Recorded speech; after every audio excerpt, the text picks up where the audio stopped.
नमस्कार विद्यार्थी मित्रांनो, इयत्ता 6वी विषय सामान्य विज्ञान अंतर्गत या ठिकाणी आपण प्रकरण क्रमांक 4 आपत्ती व्यवस्थापन हा घटक या ठिकाणी आपण अभ्यासत आहोत। मागील काही व्हिडिओमध्ये आपण सजीवातील विविधता, सजीवांचे वर्गीकरण आणि नैसर्गिक संसाधने प्रकरण क्रमांक 4 आपत्ती व्यवस्थापन या ठिकाणी आपण पाहणार आहोत। पहा, आपल्या दैनंदिन जीवनामध्ये आपण अनेक आपत्तींना सामोरे जात असतो। त्यामध्ये काही नैसर्गिक असतात, काही मानवनिर्मित असतात। आता सध्या आपण अशा एका आपत्तीला तोंड देत आहोत। ती कोणती पहा, तर परवाच आलेला हा महापूर। ही जी आपत्ती आहे ही नैसर्गिक आपत्ती आहे आणि या आपत्तीला आपण कशा प्रकारे तोंड देत आहोत किंवा त्यासाठी त्या आपत्तीपासून बचाव करण्यासाठी आपण कोणकोणते प्रयत्न केले आहेत या सर्व गोष्टींचा अनुभव तुम्ही या ठिकाणी घेतलेला आहात। तर विद्यार्थी मित्रांनो, याला अनुसरूनच आपत्ती व्यवस्थापन या पाठांतर्गत आपण नैसर्गिक आपत्त्या कोणकोणत्या आहेत, तसेच मानवनिर्मित आपत्त्या कोणकोणत्या आहेत आणि या आपत्तींचा आपल्यावरती होणारा परिणाम याच्यापासून व्यवस्थापन आपण कसं केलं पाहिजे, त्याचबरोबर या ठिकाणी कोणती दक्षता आपण घेणं गरजेचं आहे, या सर्व गोष्टींचा विचार या पाठामध्ये आपण या ठिकाणी करणार आहोत। आता या ठिकाणी तुम्हाला काही चित्र दिसत आहेत पहा। या चित्रावरून तुम्हाला कोणकोणते प्रसंग लक्षात येतात, तर या ठिकाणी पहिल्या चित्रामध्ये आपल्याला भूकंप ही आपत्ती पाहायला मिळते। ठीक आहे। दुसऱ्या चित्रामध्ये या ठिकाणी वृक्ष जे आहे त्या वृक्षाची पानं सुकलेली आहेत। ठीक आहे, किंवा त्या ठिकाणी त्या वृक्षाला पानं आपल्याला दिसतच नाही। त्याचबरोबर जमिनीला भेगा पडलेल्या आहेत। या ठिकाणी कोणती आपत्ती आपण पाहतो, तर ही जी आपत्ती आहे या आपत्तीला आपण दुष्काळ म्हणतो, लक्षात घ्या। यानंतर तिसऱ्या चित्रामध्ये आपल्याला काय पाहायला मिळतं, तर खूप मोठ्या प्रमाणात पाऊस पडलेला पाहायला मिळतोय पहा। आणि त्याच्यामुळे काय होतंय, सगळीकडे पाणी त्या ठिकाणी आपल्याला पाहायला मिळतं आणि त्याच्यामुळे पूर आलेला आपल्याला दिसतो। यानंतर चौथ्या चित्रामध्ये आपल्याला काय दिसतं, तर त्या ठिकाणी मोठ्या प्रमाणात जर पाहायला गेलो आपण तर या ठिकाणी आग लागलेली आपल्याला पाहायला मिळते। एक घर आहे आणि त्या घराला आणि त्या ठिकाणी असणाऱ्या झुडपांना किंवा झाडांना, वृक्षांना, निसर्गाला आग लागलेली आपल्याला दिसते। मग या ठिकाणी ही सुद्धा आपत्तीच आहे असं आपण या ठिकाणी म्हणणार आहोत। त्यानंतर पाचव्या चित्रामध्ये आपल्याला प्रचंड मोठ्या प्रमाणात वादळ सुटलेलं दिसतंय।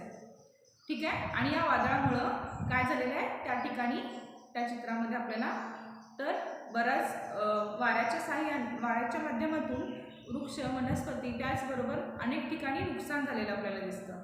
म्हणजेच या ठिकाणी आपण काय पाहतो, ही जी आपत्ती आहे याला आपण वादळ म्हणतो।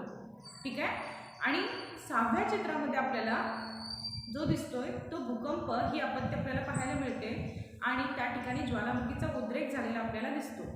मग या प्रसंगात तुम्ही काय केलं असतं, आता सध्या चाललेला आपल्याला महापूर जर पाहिला आपण, या प्रसंगामध्ये आपण काय करतो, काय काय आपण करू शकतो, तर याचा विचार आपण करणं गरजेचं आहे। तर या प्रसंगात तुम्ही साधारणपणे जर महापूर आला तर तुम्ही काय करता, तर त्या ठिकाणी सुरक्षित ठिकाणी स्थलांतरित होता। ठीक आहे, पूर्वसूचना मिळाली असेल तर सुरक्षित ठिकाणी स्थलांतरित होता किंवा उंच अशा ठिकाणी, ज्या ठिकाणी पाण्यापासून आपल्याला धोका निर्माण होणार नाही अशा ठिकाणी जाण्याचा प्रयत्न करतो आपण। त्याचबरोबर दूरदर्शनवरच्या बातम्या असतील किंवा त्या ठिकाणी येणाऱ्या ज्या काही सूचना असतील याचं पालन आपण करण्याचा प्रयत्न करतो। ठीक आहे, महत्त्वाच्या वस्तू, व्यक्ती ज्या आहेत त्यांना कसलाही धोका निर्माण होऊ नये यासाठी आपण काय करतो, तर जे काही आपत्ती व्यवस्थापन समिती असते त्या ठिकाणपासून येणाऱ्या ज्या सूचना आहेत त्यांचं पालन आपण करतो। अशा अनेक आपत्तींना तुम्ही तोंड दिलेलं आहात। तुम्ही स्वतः कधी असं प्रसंग अनुभवलेले आहात का? मग जे विद्यार्थी आता सध्या या महापुरामध्ये अडकलेले आहेत किंवा ज्यांनी या महापुराला सामोरे गेलेले आहेत, ज्यांच्या गावामध्ये, घरामध्ये हा पूर आलेला आहे, हे सर्व विद्यार्थी या आपत्तीला तोंड दिलेले आहेत किंवा या आपत्तीला ते सामोरे गेलेले आहेत। आणि हे प्रसंग कसे उद्भवतात आणि या प्रसंगातून आपण कसं सुरक्षित राहिलं पाहिजे याचा छोटासा अनुभव त्या विद्यार्थ्यांनी किंवा त्या पालकांनी घेतलेला आहे। तर विद्यार्थी मित्रांनो, हे प्रसंग का उद्भवतात याचा विचार आपण केलो का, तर याचा सुद्धा विचार आपण करणे गरजेचं आहे। तर हे प्रसंग उद्भवण्यापाठीमागे कारण काय, तर नैसर्गिक समतोल जो बिघडलेला आहे, तो नैसर्गिक समतोल किंवा नैसर्गिक पर्यावरणाचं संतुलन बिघडल्यामुळे या ठिकाणी अनेक आपत्तींना आपल्याला सामोरं जावं लागतंय आणि ह्या पर्यावरणाचं संतुलन बिघडू नये किंवा पर्यावरणाचं संतुलन यासाठी साधारणपणे आपणच प्रयत्न करणं गरजेचं आहे. मग अशा या अचानक उद्भवणाऱ्या आपत्तींना आपण काय म्हणतो तर अशा अचानक उद्भवणाऱ्या संकटांना आपण काय म्हणतो तर आपत्ती असं म्हणतो.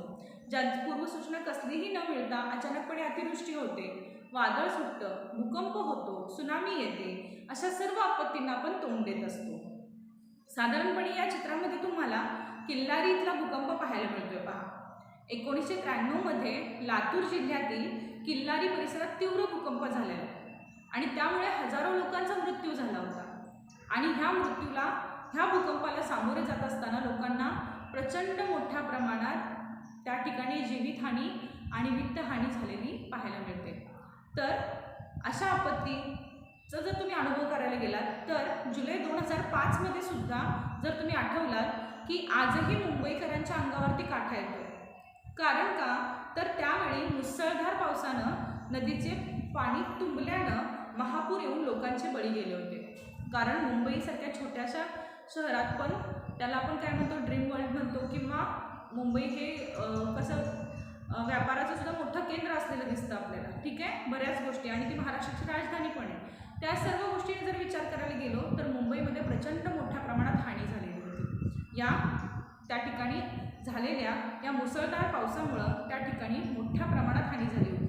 त्याचबरोबर जुलै 2014 जर आपण पाहिला तर यामध्ये साधारणपणे पुणे जिल्ह्यातील आंबेगाव तालुक्यातील माळीण हे गाव तुम्ही अनुभवलेलं असाल. या चित्रामध्ये माळीण गावामध्ये घडलेली दुर्घटना आपल्याला दिसते पहा. तर या ठिकाणी तेथील डोंगरकडा कोसळल्यानं माती, दगड यांच्या ढिगाऱ्याखाली अनेक माणसे काढली गेली होती आणि मृत्युमुखी सुद्धा पडली होती पहा. तर जुलै 2014 मध्ये पुणे जिल्ह्यातील आंबेगाव तालुक्यातील माळीण हे गाव पूर्णपणे दरड कोसळल्यामुळं त्या ठिकाणी जवळजवळ नष्टच झाल्यासारखं झालं होतं. त्या ठिकाणी मोठ्या प्रमाणात जीवितहानी झाली होती. तसेच नोव्हेंबर 2015 मध्ये जर तुम्ही पाहायला गेलात तर तामिळनाडूतून झालेल्या अतिवृष्टीमुळं काय झालं होतं तर अनेक लोक मृत्युमुखी पडले होते. तर अशा अनेक आपत्तींना आपण सामोरे जात असतो. सध्याचीच आपत्ती आपण पाहायला गेली तर मागच्या वर्षी आलेला जुलै महिन्यातील आलेला पूर असेल, या वर्षी 2019ला आलेला पूर असेल, ठीक आहे, किंवा आत्ता आलेला हा पूर असेल, ह्या सर्व पुरांना आपण सामोरे जातो. तसेच 2005ला आलेला पूर असेल, अशा अनेक आपत्तींना आपण सतत सामोरे जात असतो. त्यामुळे मोठ्या प्रमाणात हानी होत असलेली आपल्याला दिसते. त्याचबरोबर प्रचंड मोठ्या प्रमाणात वादळे समुद्रामध्ये निर्माण होतात, त्यांना आपण सुनामी असं म्हणतो. याच्यामुळे सुद्धा मोठ्या प्रमाणात हानी झालेली असते. मग अशा सर्व गोष्टींना आपण काय म्हणतो तर या सर्व गोष्टींना आपण आपत्ती असं म्हणतो. मग आपत्तीची व्याख्या आपल्याला या ठिकाणी काय करता येईल तर आपत्ती आपल्याला आपण कशाला म्हणणार आहोत तर साधारणपणे अचानक उद्भवणाऱ्या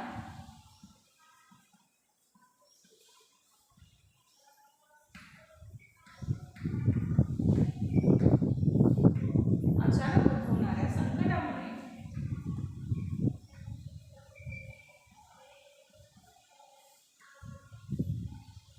राष्ट्राची किंवा समाजाची कशाची हानी होते, राष्ट्राची हानी होते, समाजाची हानी होते.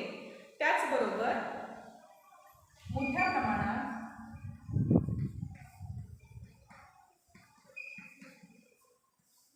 राष्ट्राची, समाजाची मोठ्या प्रमाणात तसेच जीवित म्हणजे अनेक लोक मृत्युमुखी पडले पहा. प्राणी पुरामध्ये तर बरेच प्राणी वाहून गेले. ठीक आहे, अशा गोष्टी आर्थिक अनेक बँका बुडाल्या. ठीक आहे, लोकांच्या मालमत्तेचं नुकसान झालं मोठ्या प्रमाणात.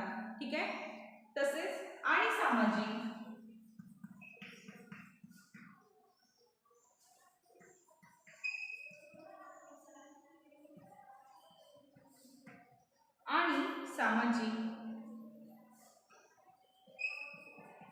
हानी होते.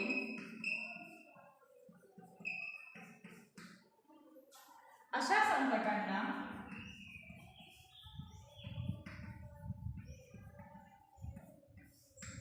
आपत्ती म्हणतात.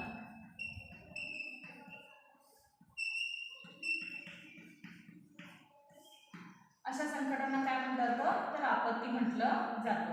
म्हणजे अचानक उद्भवणाऱ्या संकटामुळे राष्ट्राची किंवा समाजाची मोठ्या प्रमाणात जैविक, आर्थिक आणि सामाजिक हानी होते, अशा संकटांना या ठिकाणी आपत्ती असे म्हणतात. तर पहा, थोडक्यात जर सांगायचं गेलं झालं तर अचानक उद्भवणाऱ्या संकटांना आपण आपत्ती असे म्हणतो. ठीक आहे. आता जरासं तुम्ही डोकं खाजवायचं आहे, म्हणजे थोडंसं तुम्ही डोकं स्वतःचं चालवायचं आहे आणि ह्या प्रश्नांची उत्तरे शोधण्याचा प्रयत्न करायचा आहे. शाळेत येताना किंवा शाळेत जाताना, आता सध्या आपल्या शाळा बंद आहेत कोरोनामुळे, तरी सुद्धा बंद आहेत म्हणजे तर ऑनलाईन शिक्षण हे आपलं चालूच आहे. ठीक आहे. तरी सुद्धा शाळेत येताना किंवा शाळेत असताना, तुमच्या शाळेला येताना किंवा शाळेत असताना तुमच्यावर कोणकोणत्या आपत्ती येऊ शकतात जर विचार केला तर? अचानकपणे कोणकोणत्या आपत्तींना तुम्हाला सामोरं जावं लागेल? तर एक म्हणजे अचानक जर उद्भवणारी आपत्ती म्हणाल तर भूकंप. ठीक आहे. शाळेत गेल्यानंतर तुम्ही भूकंपाला सामोरे जाऊ शकता. त्याचबरोबर वादळ, ह्या आपत्तीला तुम्ही सामोरं जावं तुम्हाला लागणार आहे. त्याचबरोबर अतिवृष्टी. ठीक आहे. अशा आपत्तींना आपल्याला सामोरं जावं लागणार आहे. या आपत्तीचे निवारण करण्यासाठी काय करावं असं तुम्हाला वाटतं? तर तुम्ही जर विचार करायला गेलात तर ह्या गोष्टींपासून आपलं संरक्षण व्हावं यासाठी तुम्ही काय काय कराल याची छोटीशी यादी तुम्ही या ठिकाणी तयार करायची आहे. तर यानुसार आपत्ती कशामुळे येतात आणि कशा असतात हे आता या ठिकाणी आपण पाहणार आहोत. तर पहा, अतिवृष्टीमुळे येणारा महापूर जो आहे, म्हणजे आपत्ती कशामुळे येतात? आपत्ती कशामुळे?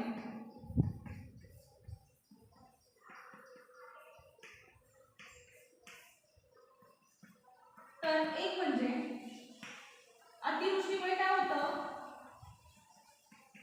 महापूर येतो. ठीक आहे.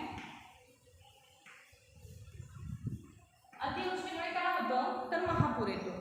समजा मोठ्या प्रमाणात, प्रचंड मोठ्या प्रमाणात पाऊस पडला. आता सध्या आपण अशा अतिवृष्टीच्या घोषणा ऐकतोय, म्हणजे थोडक्यात सूचना ऐकतोय. बातम्यांवरती सांगितलं जातंय किंवा रेड अलर्ट सांगितलं जातं, अतिवृष्टी होण्याची शक्यता आहे, तेव्हा दक्षता घ्यावी. ठीक आहे. ज्या ठिकाणी पूर येतो त्या ठिकाणच्या लोकांना पूर्वसूचना दिली जाते. तर ह्या सर्व गोष्टी आपण या ठिकाणी जेव्हा अतिवृष्टी होते किंवा अतिवृष्टीच्या आधी आपण ऐकत असतो.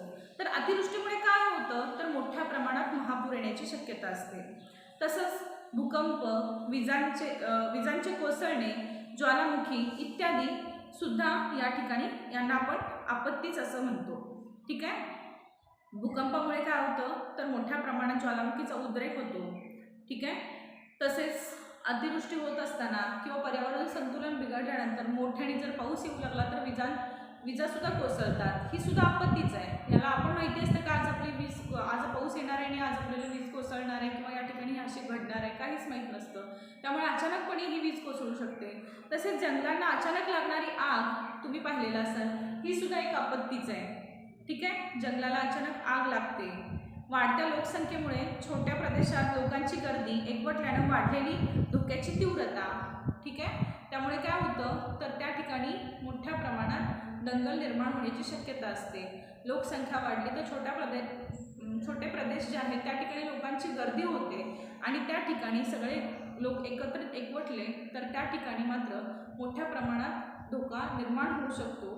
कारण लोकांना राहण्यासाठी, फिरण्यासाठी, बोलण्यासाठी, जाण्यासाठी किंवा इतर गोष्टी क्रिया करत असताना त्यांना बऱ्याच ठिकाणी अडचणी निर्माण होतात. त्यांना गर्दीला सामोरं जावं लागतं आणि या गर्दीतून कधी कधी तर मोठ्या मोठ्या प्रसंगसुद्धा उद्भवू शकतात. तर अशा सर्व आपत्तींना यांना सामोरे जावं लागतं. तसेच बेसुमार प्रमाणात होणारी बांधकामे जर पाहिलात तर ह्या बांधकामामुळे काय झालेलं आहे, ठिकठिकाणी धरणे बांधले गेलेले आहेत बघा. आणि त्याच्यामुळे काय झालं आहे तर धरणांमुळे पाणी साठवलं जातं आणि अतिवृष्टी जर झाली त्या भागामध्ये, खूप प्रचंड मोठ्या प्रमाणात पाऊस पडला तर या धरणातील पाणी सोडलं जातं आणि सगळ्याच नद्यांना पाणी वाढलं जातं. आणि त्याच्यामुळे काय होतं तर बाकीच्या ज्या नद्या आहेत ज्यांना पुढे प्रवाहाची दिशा नाही त्या ठिकाणी मोठ्या प्रमाणात पूर येण्याची शक्यता असते. अशा प्रकारची आपत्तीसुद्धा या ठिकाणी निर्माण होते. इतकंच नव्हे तर तुम्ही जर पाहायला गेलात तर मुंबईसारख्या ठिकाणी वाढती लोकसंख्या आपल्याला पाहायला मिळते. या ठिकाणी रेल्वे स्टेशन असेल, बस स्थानक असेल, सर्व गोष्टींमध्ये, रेस्टॉरंट असेल, सगळ्या गोष्टींमध्ये आपल्याला त्या ठिकाणी गर्दी पाहायला मिळते सगळ्याच ठिकाणी. आणि त्याच्यामुळे काय होतं तर लोकांना मोठ्या प्रमाणात अचानकपणे समजा त्या ठिकाणी भूकंप झाला, अचानकपणे महापूर आला तर अनेक आपत्तींना त्या ठिकाणी सामोरं जावं लागतं. तर पर्यावरणाचा ढासळत चाललेला समतोल ह्या सुद्धा गोष्टी या ठिकाणी आपत्ती येण्यापाठीमागचं मोठं कारण आहे. आणि हे पर्यावरणाचं समतोल कशामुळे बिघडतं तर मानव हा जो प्राणी आहे, ठीक आहे, हा मानव म्हणजे आपण स्वतः ह्या निसर्गातून मिळणाऱ्या प्रत्येक गोष्टीचा वापर पुरेपूर स्वतःसाठी करून घेण्याचा प्रयत्न करतो, पण त्या निसर्गाला काहीच देण्याचा प्रयत्न आपण करत नाही किंवा त्या निसर्गाचा समतोल राखला राहावा यासाठी आपण कुठलेच प्रयत्न करत नाही. आपण मोठमोठे बिल्डिंग्स बांधतो, घरे बांधतो, ठीक आहे, स्वतःच्या सुखसुविधांचा विचार करतो, पण एखादं वृक्ष लावायचं म्हटलं तर आपल्या हातनं होत नाही. किंवा जे वृक्ष आपल्याला आयुष्यभरासाठी ऑक्सिजन देतं, ठीक आहे, जो जीवन ऑक्सिजन म्हणजे आपलं श्वसनासाठी ऑक्सिजनची आपल्याला आवश्यकता असते, ठीक आहे, त्याची मात्र आपण व्यवस्था कसलीच करायला तयार नसतो किंवा एखादं झाड लावायचं म्हटलं तरी आपल्याला होत नाही. मोठमोठ्या गाड्या घेऊन आपण फिरवतो, ठीक आहे, त्यामुळे पर्यावरणाचं संतुलन बिघडतं, हवा प्रदूषित होते. परंतु गाड्यांऐवजी पायी चालत जाणे किंवा त्या ठिकाणी जेवढ्या सोयीस्कर होतील गोष्टी तेवढ्या आपण स्वतः अशा गाड्यांचा वापर न करता स्वतः ती कामं करणं ह्याच्यावरती मात्र आपण कधीच विचार करत नाही. तर अशा अनेक गोष्टी ज्या आहेत त्याच्यामुळे पर्यावरणाचं संतुलन ढासळतं आणि त्याच्यामुळे अनेक आपत्ती या ठिकाणी निर्माण होतात. दहशतवाद, दंगल, गुन्हेगारी, यातून बॉम्बस्फोट, हल्ले, आगी, अपघात इत्यादी सर्व आपत्ती आहेत, लक्षात घ्या. आणि या सर्व आपत्तींना आपण काय करतो तर आपल्याला सामोरं जावं लागतं आणि यामुळे मोठ्या प्रमाणात जीवितहानी आणि वित्तहानी झालेली दिसते. आणि अलीकडे तर आपल्याला अशा अनेक आपत्तींना सतत सामोरं जावं लागते. याचं कारण म्हणजे हे पर्यावरणाचं बिघडत आलेलं संतुलन, ठीक आहे. तर हवा प्रदूषित झाल्यामुळं आणि निसर्गामध्ये संतुलन बिघडल्यामुळं त्या ठिकाणी वादळी पाऊस निर्माण होतो, सुनामीसारख्या आपत्तींना आपल्याला सामोरं जावं लागलं आहे. आणि हा निसर्ग जे आहे ते आपलं जे काही रौद्र रूप आहे ते आपल्याला दाखवताना आपल्याला पाहायला मिळतं. याचं कारण का तर या ठिकाणी घडत असलेल्या ह्या आपत्ती पर्यावरणाचं संतुलन बिघडल्यामुळे किंवा नैसर्गिक समतोल ढासळल्यामुळे. तर यावरती आधारित साधारणपणे 2 आपत्ती आहेत ज्यांना आपल्याला सामोरं जावं लागतं. एक म्हणजे मानवनिर्मित आपत्ती आणि दुसरी म्हणजे नैसर्गिक आपत्ती. सुरुवातीला आपण आपत्ती कशामुळे निर्माण होते तर एक म्हणजे अतिवृष्टीमुळे महापूर येतो, त्याचबरोबर भूकंप, विजांचे कोसळणे, ज्वालामुखी, भूकंप, विजांचे कोसळणे,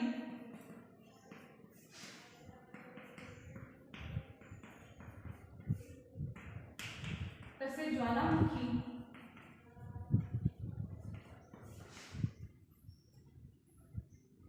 इत्यादीमुळे 3 नंबर जंगलांना आग लागल्यामुळे सुद्धा आपल्याला आपत्तींना सामोरं जावं लागतं. अचानक लागणारी आग,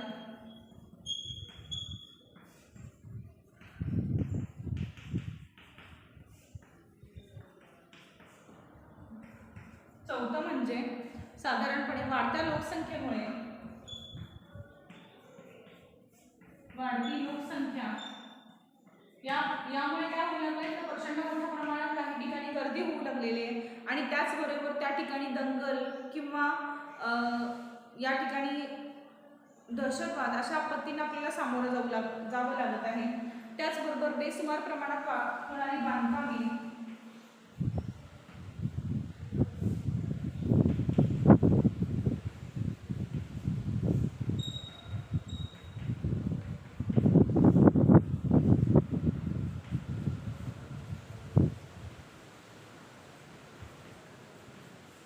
या आपत्तीला पण आपल्याला सामोरं जावं लागत आहे.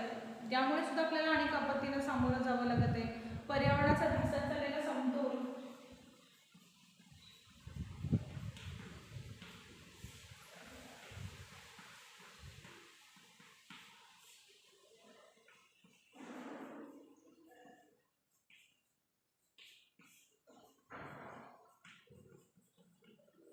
जर तुम्ही पाहायला गेलात तर बेसुमार प्रमाणात बांधकामं वाढत असताना त्या ठिकाणी मोठ्या प्रमाणात असणारे वृक्ष कापले जात आहेत. रस्ते तयार करत असताना सुद्धा रस्त्याच्या दुतर्फा असणारी झाडे जी आहेत ती प्रचंड मोठ्या प्रमाणात झाडे वृक्षतोड केली जाते आणि पुन्हा ते वृक्ष लावण्यासाठी किंवा लावल्यानंतर जगवण्यासाठी आपल्याला बराच कालावधी घालवावा लागतो. लक्षात घ्या, समजा एखादं मोठं झालेलं वृक्ष आपण पटकन तोडून टाकलो, ठीक आहे, तर पुन्हा तिथं नवीन वृक्ष लावायचं आणि पुन्हा ते वृक्ष मोठं होण्यासाठी बरेच 10 ते 15 वर्ष पुन्हा आपल्याला या ठिकाणी घालवावी लागतात. तर त्यामुळे सुद्धा मोठ्या प्रमाणात पर्यावरण ढासळत चाललेलं किंवा पर्यावरणाचं संतुलन ढासळत चाललेलं आपल्याला पाहायला मिळते. इतकंच नव्हे तर दंगल, दहशतवाद,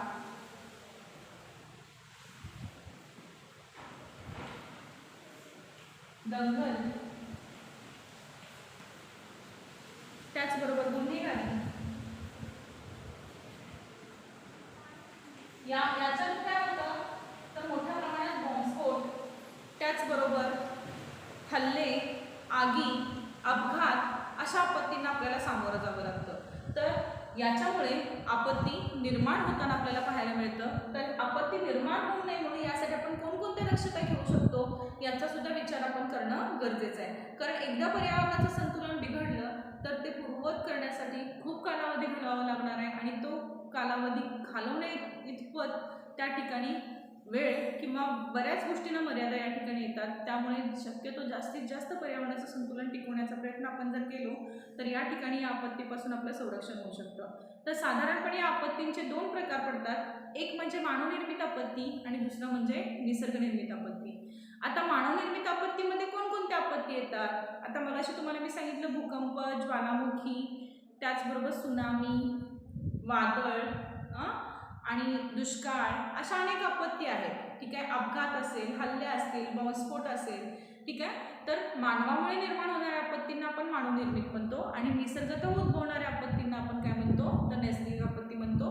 तर हे 2 प्रकार आपण पुढच्या व्हिडिओमध्ये आपण या ठिकाणी पाहणार आहोत. आता या भागावरती आपण हे जे घटक अभ्यासले याच्यावरून आपत्ती कशामुळे निर्माण होतात आणि आपत्ती रोखण्यासाठी आपण काय काय प्रयत्न करू शकतो, तसेच आपत्ती म्हणजे काय ह्या सर्व प्रश्नांची उत्तरे तुम्ही तुमच्या वहीमध्ये लिहायची आहेत.